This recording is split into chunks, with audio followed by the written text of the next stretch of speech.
ठीक आहे दे ना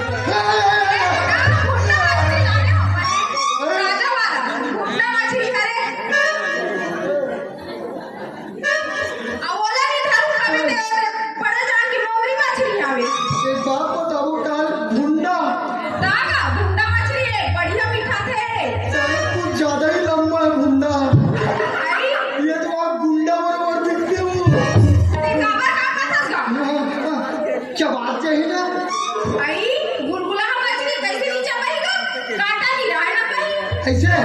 ले घर भर मिलकर टंगम काट दो एला एक बाद राम बो ले जात हूं